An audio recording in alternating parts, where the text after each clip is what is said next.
তীব্র তাপপ্রবাহে পুরো এপ্রিল জুড়েই মানুষের প্রাণ ছিল ওষ্ঠাগত। এ সময় এক পশলা বৃষ্টির জন্য দিনের পর দিন অপেক্ষা করেছেন দেশবাসী। তবে স্বস্তির বৃষ্টির দেখা আর মেলেনি।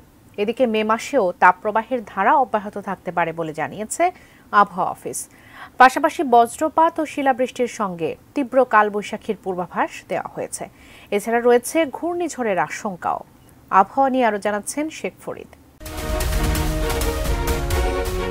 দীর্ঘ তাপপ্রবাহ শেষে 5 মে থেকে শক্তিশালী বৃষ্টি বলয়ের মধ্যে প্রবেশ করতে যাচ্ছে সারা দেশ। এর ফলে তীব্র বজ্রপাত, কালবৈশাখী ও শিলাবৃষ্টির আশঙ্কার কথা জানিয়েছে বেসরকারি আবহাওয়া সংস্থা BWOT তথা বাংলাদেশ আবহাওয়া অবজারভেশন টিম।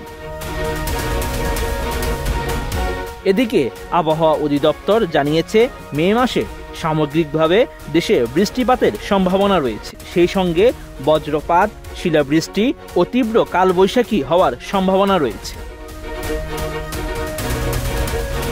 BWOT আরও জানায় 5 মে থেকে 15 মে পর্যন্ত দেশে বৃষ্টি বলয় সক্রিয় থাকবে, অর্থাৎ 10 দিনের জন্য বৃষ্টির কবলে পড়তে যাচ্ছে দেশ। এই 10 দিনে ঢাকা, ময়মনসিংহ, চট্টগ্রাম, খুলনা, বরিশাল ও সিলেট বিভাগে বৃষ্টি বলয় বিরাজ করবে।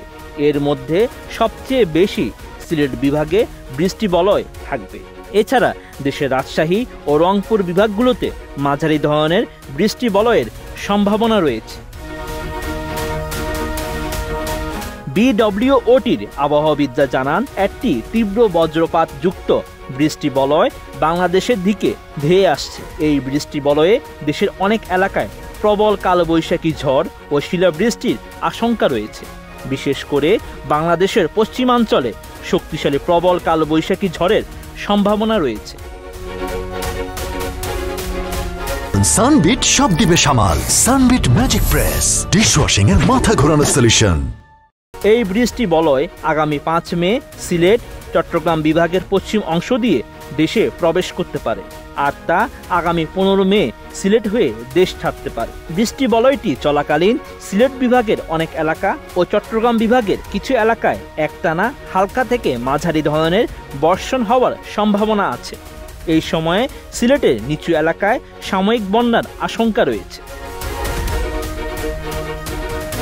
বেসরকারি এই সংস্থাটি জানায়, বৃষ্টি বলয়ের মধ্যেই রাজশাহী ও খুলনা বিভাগের অনেক এলাকায় মৃদু থেকে মাঝারি ধরনের তাপপ্রবাহ ও দেশের বাকি এলাকায় স্বাভাবিক তাপমাত্রা থাকতে পারে।